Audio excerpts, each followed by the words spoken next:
오늘 우리에게 주신 하나님 말씀은 예레미야 50장 11절에서 13절까지 말씀입니다. 구약성경 예레미야 50장 11절에서 13절까지 읽겠습니다. 우리 함께 읽겠습니다. 11절에서 13절까지입니다. 시작.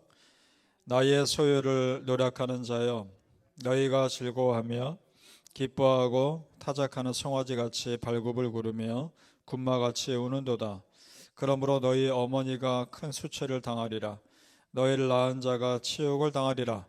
보라, 그가 나라들 가운데 마지막과 광야의 마른 땅과 거친 계곡이 될 것이며 여호와의 진노로 말미암아 주민이 없이 완전히 황무지가 될 것이라.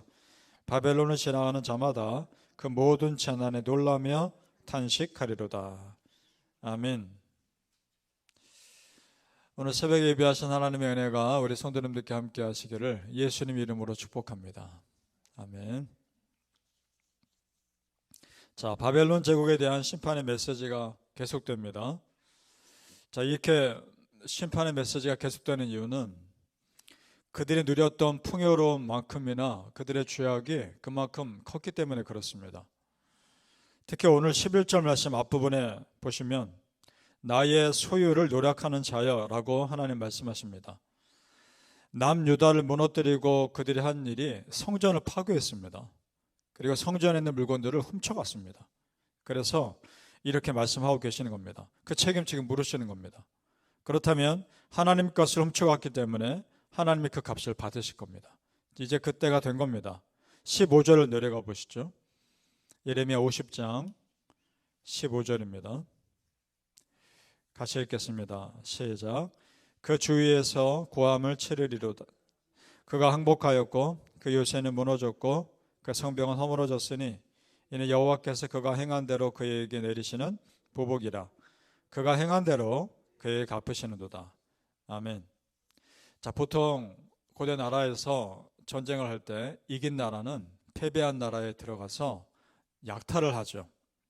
그리고 약탈할 때 그들이 믿는 신전을 파괴합니다. 그리고 신전에 있는 물건들을 훔쳐옵니다. 그것이 단순히 약탈뿐만이 아니라 자기들이 믿는 신이 그들이 믿는 신보다 더 우월하다는 것을 보여주는 사인이기 때문에 그렇습니다. 일반적으로 그랬습니다. 그러니까 지금 바벨론 제국도 남유다를 무너뜨릴 때 분명히 그랬을 거란 말입니다. 그러나 하나님은 달랐습니다.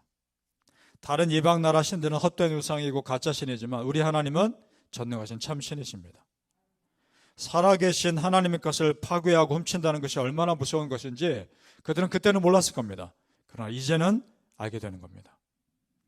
성도님들, 우리는 하나님의 성전을 사모하시고 하나님의 것을 아름답게 지켜가시길 축복합니다. 아멘. 역사적으로 보면 하나님의 성전을 사모하는 자를 하나님 참 사랑하시고 축복하셨습니다.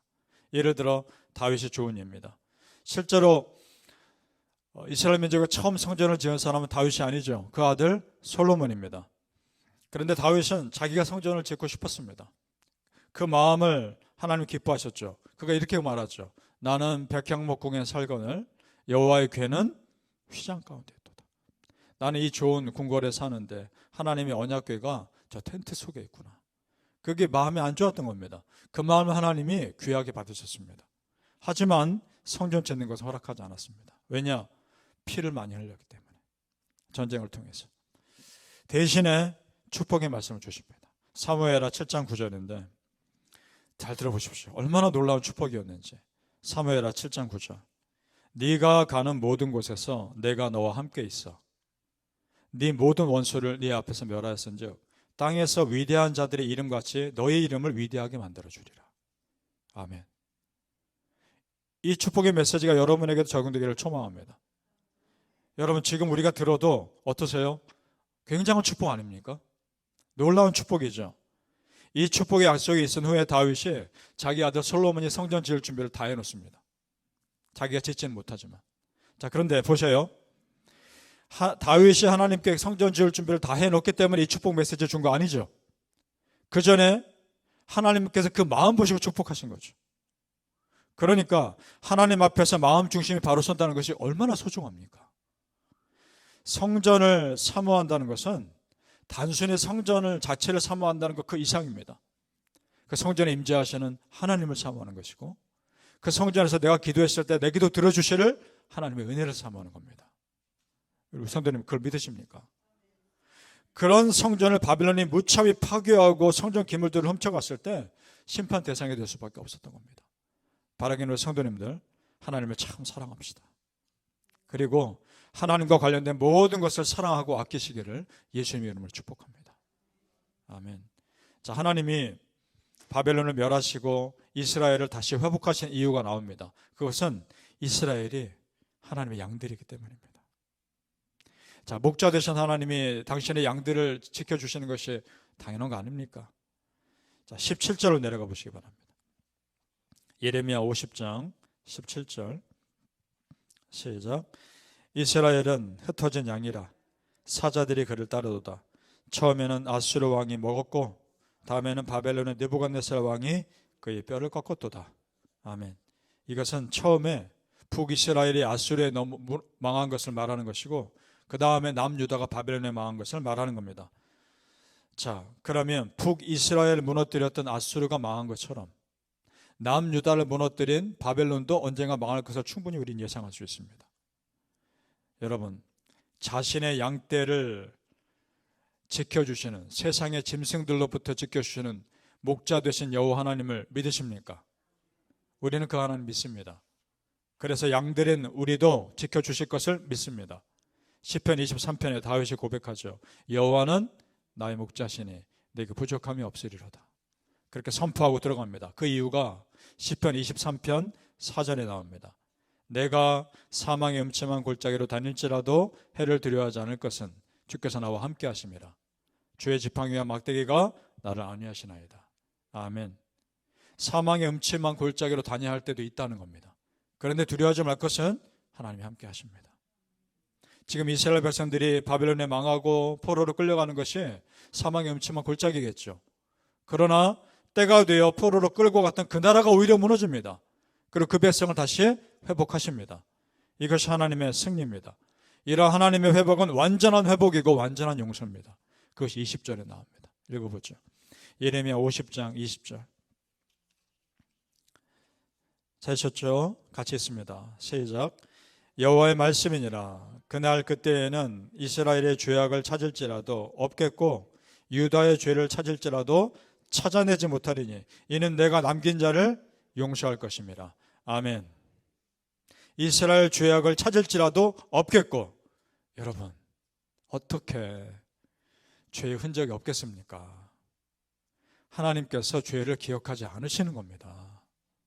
그러니까 죄를 못 찾는 겁니다. 우리 하나님 죄 짓는 것에 대해서 굉장히 단호하시지만 용서하시며 회개하고 돌이킨 자에 대한 용서도 완전하십니다. 믿습니까? 십자가 보혈의 은혜로 우리가 죄인에서 의인된 것도 죄를 완전하게 용서하신 하나님의 은혜가 있기 때문에 가능한 일입니다. 이사야 1장 18절에 이렇게 말씀하시죠. 여호와께서 말씀하시되 너희 죄가 주홍 같을지라도 눈과 같이 이어질 것이요 진홍같이 붉을지라도 양털같이 희게 되리라. 아멘. 여러분, 내 죄가 주홍같이 붉고 진홍같이 붉을지라도 십자가에서 흘리신 예수님의 피가 더 진합니다. 믿습니까? 그 피가 나의 죄를 다 씻어버렸음을 믿고 내 죄 다시 기억하지 않으신 하나님께 담대히 나아갑시다. 바라기는 우리 성도님들이요, 세상에 대한 완전한 심판도 있지만 믿는 자에 대한 완전한 용서도 있다는 것을 믿으시기를 예수님의 이름으로 축복합니다. 아멘. 기도하겠습니다. 아버지 하나님, 오늘 이 새벽에도 참 귀한 말씀 주셔 감사합니다. 완전하게 용서하셨고 내 죄 다시 기억하지 않으시는 아버지 하나님의 은혜로 살았습니다.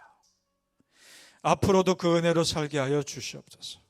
평생을 하나님을 사랑하고 하나님의 성전을 사모하고 하나님의 것을 귀하게 여기며 살게 하여 주옵소서. 그 마음을 기쁘게 받으시는 아버지 하나님, 다윗에게 주셨던 놀라운 축복을 우리에게도 주옵소서. 내가 너와 함께 할 것이고 네 이름을 높여주리라는 그 말씀대로 이루어 주옵소서. 그 말씀 아멘으로 받습니다. 믿음대로 이루어 주시옵소서. 성도님들에게 축복해 주시고 우리 성도님들 마음 위로해 주시며 평생을 하나님을 사랑하며 살게 하여 주옵소서. 감사하며 예수님의 이름으로 기도합니다. 아멘.